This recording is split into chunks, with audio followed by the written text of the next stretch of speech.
Allez, en route pour Cauberpedy. Bien, bien. Alors, dans la famille Fourmi, on va demander aujourd'hui la famille Crozet, surtout Alain et Domi Crozet. Alors, en fait, cette vidéo est destinée à vous montrer un peu les conditions de piste que nous faisons quand même sur 300 km. En fait, on a choisi d'aller à Cauberpedy en partant de la péninsule d'Air, en passant par les pistes, sans prendre les routes goudronnées. Ce qui nous ralentit, ça fait que 600 km au total, qu'on fait en 2 étapes, et on va dormir au bout de la première étape. Sinon, par la route, c'est 900 km. Bon là, ouais, on se les jouait bons joueurs hein, quand même. Hein. Ah ouais, Koh-Lanta, Fear Factor, un peu tout mélangé. Hein. Voilà. Mais je pensais qu'il y aurait un peu de route goudronnée quand même sur la totalité, mais non. Et puis, par moment, c'est très rare que la piste soit lisse. Elle secoue beaucoup, et quelquefois, c'est un mélange de sable et de rochers, donc ça flotte un peu au niveau de direction. En tout cas, c'est une sacrée expérience, et on est passé près de plein de lacs salés, qui sont des petits lacs qui sont au bord du lac d'Air, le lac gigantesque de South Australia. Voilà. Bon, en tout cas, c'est vrai que c'est une super expérience. Je trouve que mon mari n'a pas chopé la tremblote. Ça déjà, c'est positif. Parce que bon, au départ, ça fait un peu peur. Hein. C'est pas les pistes ardues du Nord, territoire du Nord, et ce qu'on a déjà pu connaître. Mais là, c'est sur la distance. Et là, sur la distance, il n'a même pas perdu une vertèbre. Hein. Toujours droit. J'ai dû me tasser un peu quand même. Ah bah ça se voit pas. Parce que moi, le pire, c'est que j'ai l'art de m'endormir. Je peux piquer un somme de 20 minutes tout en traversant cette piste caillouteuse, enfin tout ce qu'on veut. Quoi. On a bien essayé de mettre de la musique, mais en fait, avec le bruit de la route, le niveau sonore est trop élevé, quoi. Donc il faut monter le son, c'est infernal. Il faut dire aussi qu'on a eu une idée saugrenue au départ. On a mis Jacques Brel. Ah oui, non, alors pas une bonne voilà, idée. mais non, Jacques Brel, il y a du bon. Et puis du dépressif un petit peu, hein, par moment. Hein. Donc on a dit, bon allez Jacques, on reporte. Après on a essayé Xavier Rudd, mais ça va pas non plus, parce que Xavier Rudd c'est trop doux. Ça colle pas avec l'ambiance de la piste. Voilà. Et si on regarde bien, il n'y a pas grand chose qui colle, à part pas de musique, on parle pas, on regarde. Et c'est vrai que quand même, on en a pour nos yeux. Hein. Parce que même si le paysage semble toujours le même, non, finalement non. On a eu des passages où il n'y avait pas d'arbres. Quand les arbres sont arrivés, on était trop heureux. Vive les arbres! Voilà. Tu peux filmer un peu la route, ça. Ah bah oui. Voilà. Donc, voilà. Le paysage, aujourd'hui, vendredi 20 janvier 2023, où nous nous rendons au pays de l'Opale. Même si on n'est pas des fans de cette pierre, c'est vraiment un coin absolument incontournable. On vous montrera des images. Bien, je ne vais pas vous fatiguer plus longtemps. On se dit à très bientôt.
aujourd'hui, 21 janvier 2023. Nous arrivons dans 2 km 6 à Cobert-Pays. Donc voilà, la ville de Lebal va s'offrir à nous.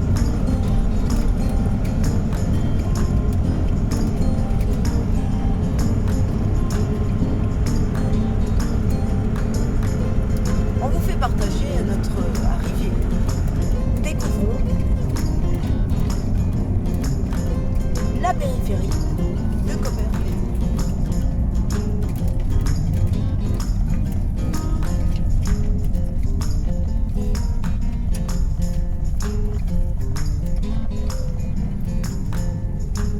Première découverte.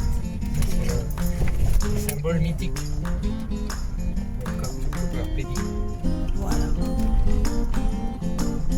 Le symbole Cobert-Pays.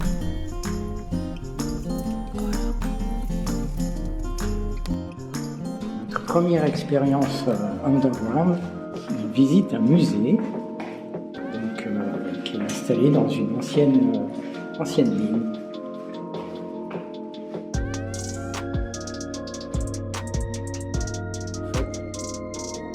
Donc, les couleurs de la roche sont marquées. Magnifique. J'ai vu une partie extérieure du VHR qui fait dehors. Je vais probablement pas rester longtemps. Qu'est-ce qu'il y a à voir?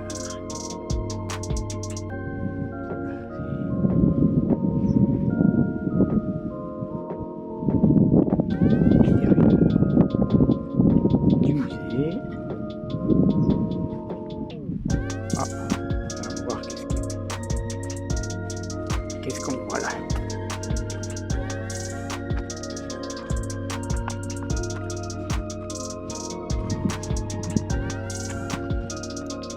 Ah ben c'est le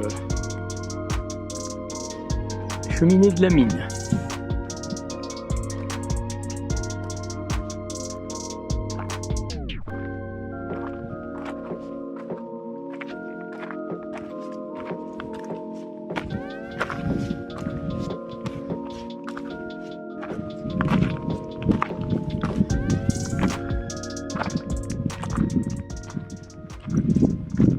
Ici on a un point de vue intéressant là, de Cobert-Pays.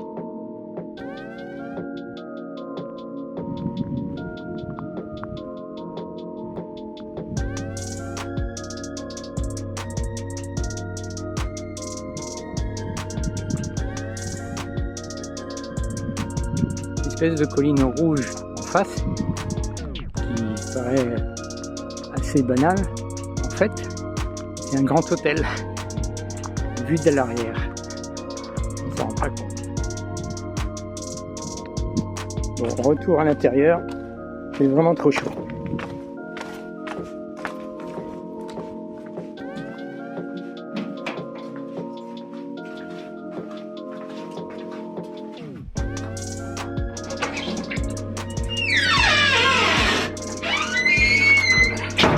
Ah, ça va mieux. On continue la petite visite.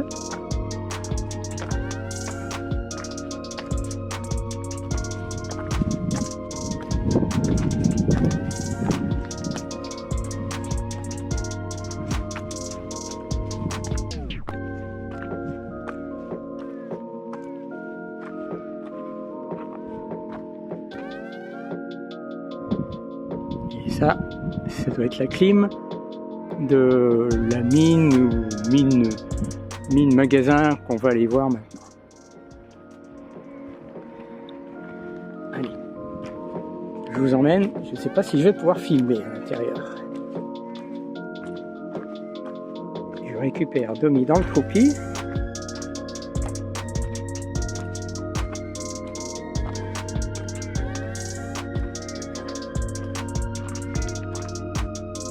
Cobert-Pays, c'est aussi ça.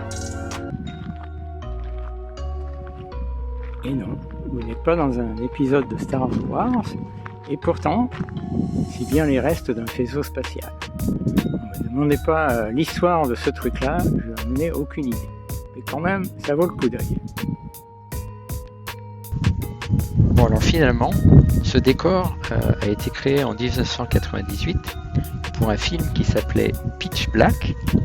Donc c'est un vaisseau spatial en métal fabriqué dans le Queensland et assemblé sur place à Cooper Pedy pour le temps du film. Voilà.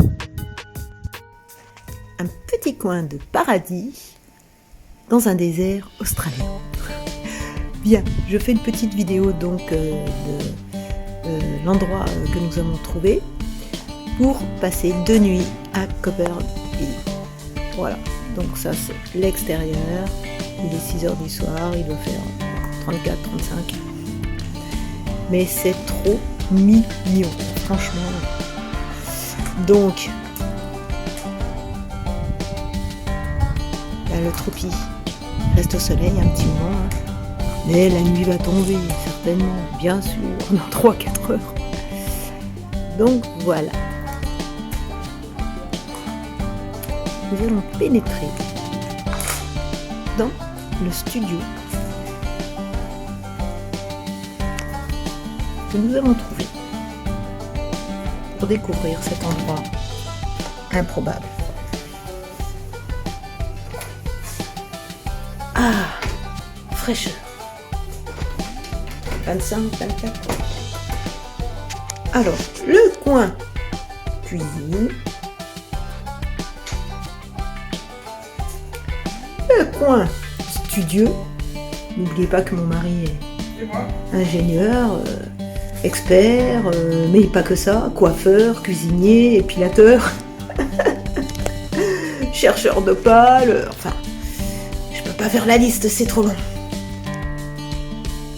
Le coin, encore, mini coin cuisine avec micro-ondes, voilà. Et en fait, c'est creusé dans la roche, quoi. Donc ça, c'est le petit coin salon, hein, avec 2 canapés.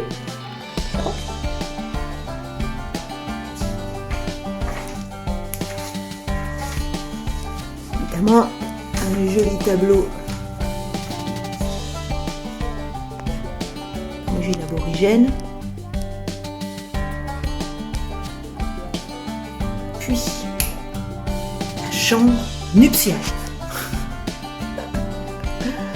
Aux couleurs chaudes. C'est trop mignon, franchement. Voilà.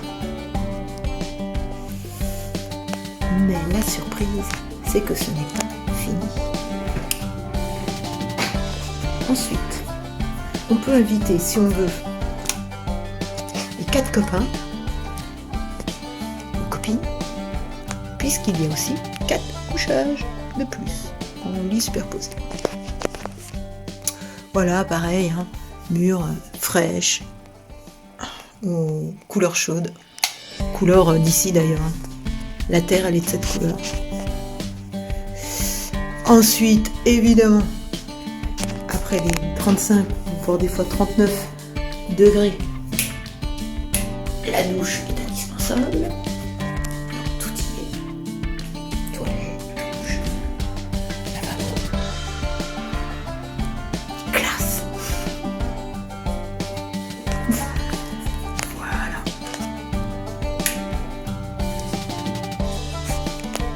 Et bien voilà, c'est notre petit coin de paradis pour 48 heures au pays de l'opale.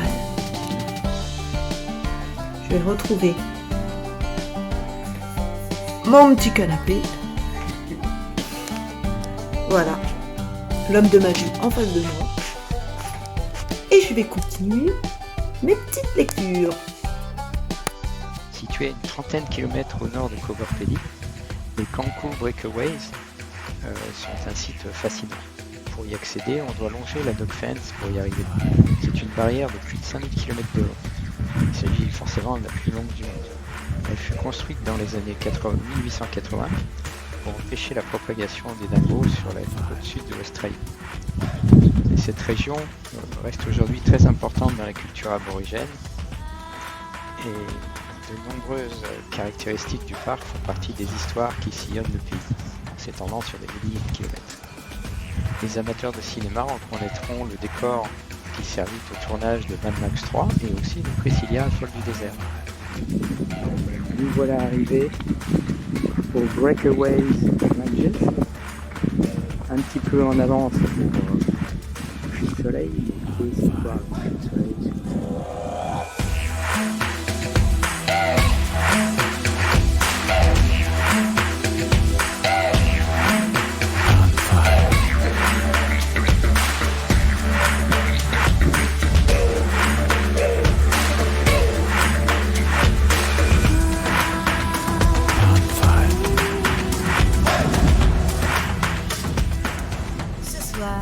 Grande soirée cinéma en driving.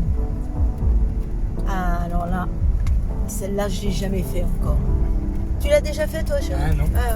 Non. Franchement. Driving entrée en 4x4. Voilà. Donc ce soir ce n'est pas dans notre canapé, notre salon, c'est dans notre troupi, notre 4x4. Voilà. On nous a pas conseillé, hein, mais c'est un peu obligé d'être un peu en retrait, forcément, pour pas cacher la vue à tout le monde. Et ensuite, tu te gares ici, là? Non. Bah non, mais là c'est l'entrée, donc on va attendre. Alors on est un peu en avance. Hein. Bah oui, on est tellement pressé, impatient, content de vivre cette expérience qu'on n'a jamais vécue, d'aller au cinéma en véhicule, en tout cas motorisé. Et puis nous allons voir Avatar. Voilà, le dernier Avatar que nous n'avons pas vu en France. Ça y est, aujourd'hui nous sommes donc dimanche 22 janvier, jour du Nouvel An chinois. Alors nous, on a décidé d'aller visiter une église serbe, un peu perdue dans la pampa de l'Outback.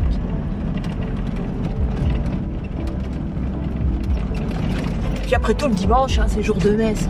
Alors bon, on est bien, quoi.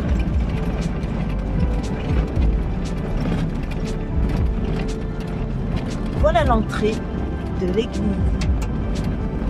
serbe de Koben Pedi.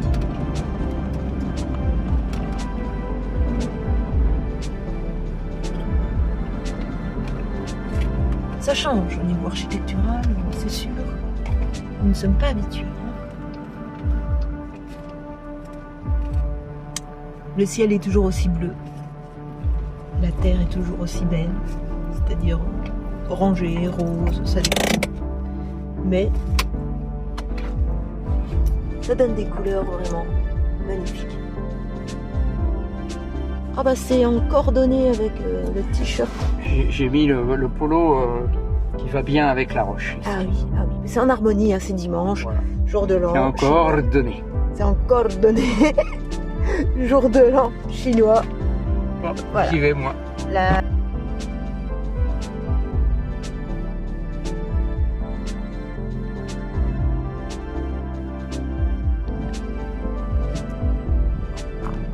Nous voilà devant l'église. Allons-y.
Voyons ce qu'il y a à l'étage du dessus.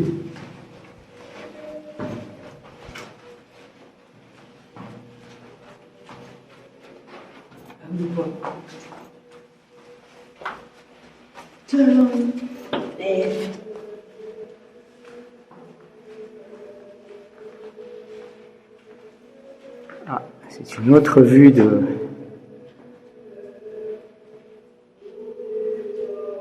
Cette petite église sous terre.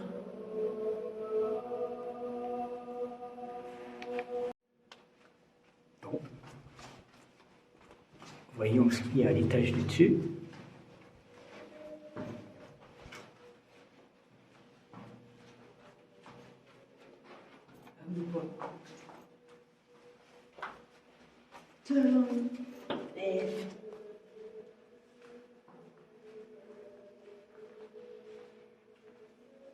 Ah, c'est une autre vue de...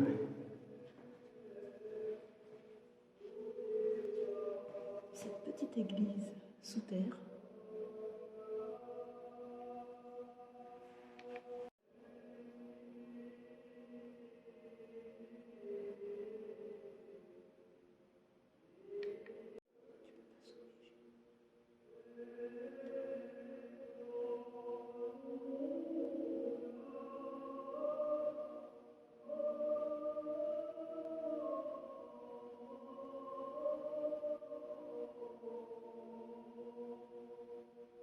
La sculpture est directement sculptée dans la roche de l'église.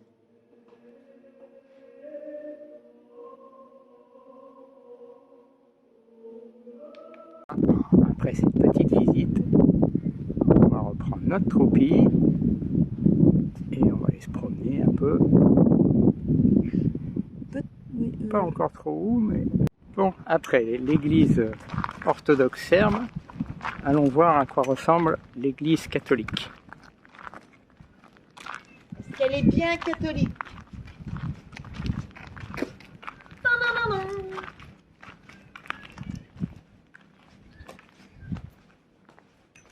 Saint-Peter et Saint-Paul.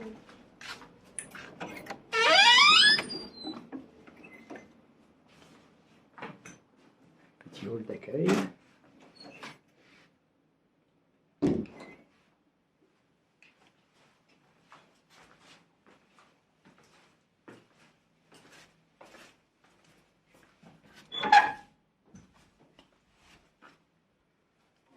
Oula, il fait noir là. Ça va mieux avec un peu de lumière.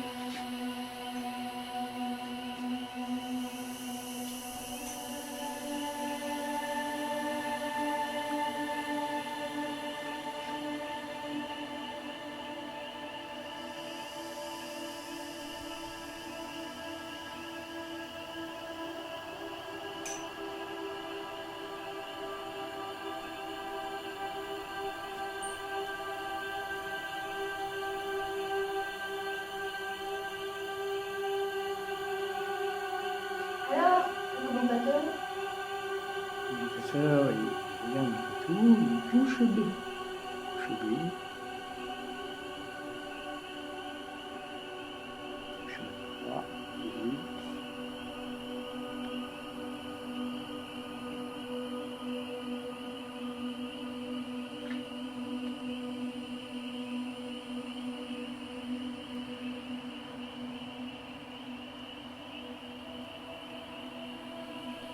C'est plus petit que l'église orthodoxe, mais c'est peut-être plus vivant.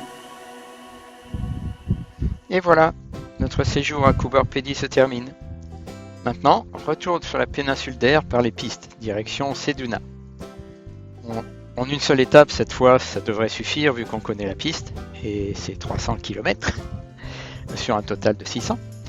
La prochaine étape, par contre, une fois à Seduna, sera la traversée de la plaine de Nullarbor, quelques 1200 km que nous allons faire en un certain nombre d'étapes. Mais ceci est une autre histoire. À très vite les amis.